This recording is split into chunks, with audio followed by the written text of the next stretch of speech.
আপনাদের সবাইকে স্বাগতম শাপলা সাদিয়াস কিচেনে। আজকে আমি আপনাদের সঙ্গে অনেকদিন পরে নতুন একটি রেসিপি শেয়ার করব। এই নতুন রেসিপির নাম হলো চিংড়ির মালাইকারি। চলুন তাহলে আর দেরি না করে একটি লাইক দিয়ে শুরু করি আজকের রেসিপি। এই রেসিপিটি দেখতে লোভনীয়, খেতে লোভনীয়। আমি এখানে বড় সাইজের বাগদা চিংড়িগুলো পরিষ্কার করে নিয়েছি। চিংড়ির মালাইকারির জন্য এই বাগদা চিংড়িটাই বেস্ট। আমি এখানে একটি তেজপাতা, 1 কাপ পরিমাণে পেঁয়াজ কুচি এবং হাফ কাপ পরিমাণে কাঁচামরিচ নিয়েছি।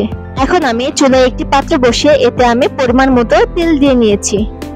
আমি এখন চিংড়ি মাছগুলো ভেজে নেব। তবে এই চিংড়ি মাছগুলো আমি হাফ চা চামচ হলুদের গুঁড়ো, হাফ চা চামচ মরিচের গুঁড়ো এবং স্বাদ মতো লবণ দিয়ে মাখিয়ে নিয়েছিলাম।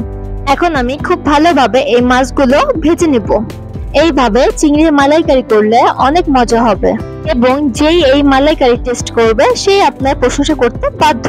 তাই আর দেরি না করে শীঘ্রই তৈরি করে ফেলুন এই চিংড়ির মালাইকারি। আমি মাছগুলো খুব ভালোভাবে ভেজে নিয়েছি। এখন আমি এটাকে তুলে নিচ্ছি। আমি এই তেলের মধ্যে দিয়ে দিচ্ছি একটি তেজপাতা এবং পেঁয়াজ কুচি। এখন আমি খুব ভালোভাবে একটু নেড়ে নেব এগুলোকে। এই পর্যায়ে আমি দিয়ে দিচ্ছি 3 টেবিল চামচ পরিমাণে পেঁয়াজ বাটা। পেঁয়াজ বাটার পরিমাণটা একটু বেশি দিলে চিংড়ির মালাইকারির গ্রেভিটা অনেক ভালো আসে। দিয়ে দিচ্ছি 1 চা চামচ পরিমাণে রসুন বাটা। দিয়ে দিচ্ছি হাফ চা চামচ পরিমাণে ধনিয়ার গুঁড়ো। দিয়ে দিচ্ছি 1.5 চা চামচ পরিমাণে হলুদের গুঁড়ো। দিয়ে দিচ্ছি 2 চা চামচ পরিমাণে লাল মরিচের গুঁড়ো। এখন খুব ভালোভাবে এগুলো একত্রে মিশিয়ে নিব। মশলাটা খুব ভালোভাবে নেড়েচেড়ে কষিয়ে নিতে হবে, তাহলে মালাইকারির টেস্টটা অনেক বেশি হবে। এই পর্যায়ে দিয়ে দিচ্ছি স্বাদ মতো লবণ। তবে লবণটা বেশি পরিমাণে দেওয়া যাবে না, কারণ চিংড়ি মাছ ভাজার সময় আমি সামান্য পরিমাণে লবণ মাখিয়ে নিয়েছিলাম। আমি সামান্য পরিমাণে পানি দিয়ে মশলাগুলো ভালোভাবে নেড়েচেড়ে নিচ্ছি। এখন এতে আমি দিয়ে দিচ্ছি কাঁচা মরিচগুলো। তবে আমি মরিচগুলো মুখ ফাটিয়ে নিয়েছি। এখন একটু আমি মশলাগুলো নেড়ে নেব। তবে মশলাটি কিন্তু খুব ভালোভাবে কষিয়ে নিতে হবে।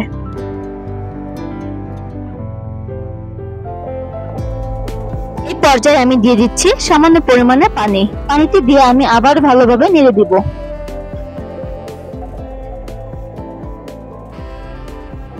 এখন আমি দিয়ে দিব ভেজে রাখা চিংড়ি মাছগুলো। চিংড়ির মালাইকারি খেতে সত্যি খুব ভালো লাগে।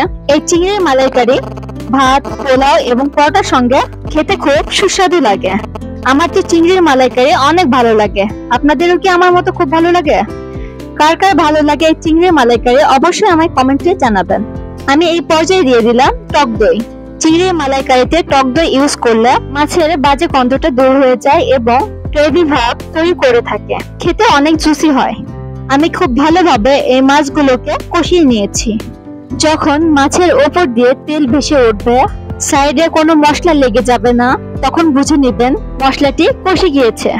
আমি এই পর্যায়ে দিয়ে দিয়েছি সামান্য পরিমাণে পানি। পানিটি দিয়ে খুব ভালোভাবে আমি আবারও নেড়ে ছেড়ে দিলাম। আমি এখন কিছুক্ষণ হাই হিটে জাল করে নেব, তাহলে আমার মালাইকারি পারফেক্ট হয়ে যাবে।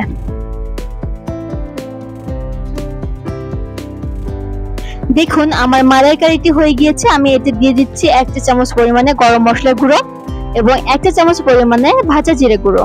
খুব ভালোভাবে মাছের সঙ্গে গুঁড়োগুলো মিশিয়ে নিলাম। এই পর্যায়ে আমি দিয়ে দিচ্ছি 1 চা চামচ পরিমাণে চিনি। এখন খুব ভালোভাবে মিশিয়ে নিলেই হয়ে যাবে আমাদের চিংড়ির মালাইকারি। এখন এই চিংড়ির মালাইকারিটি পরিবেশনের উপযোগী হয়ে গিয়েছে।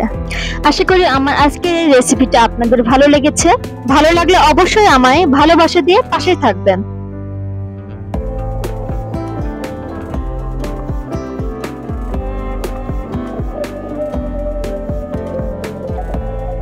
আপনাদের জন্য রইল অনেক অনেক ভালোবাসা।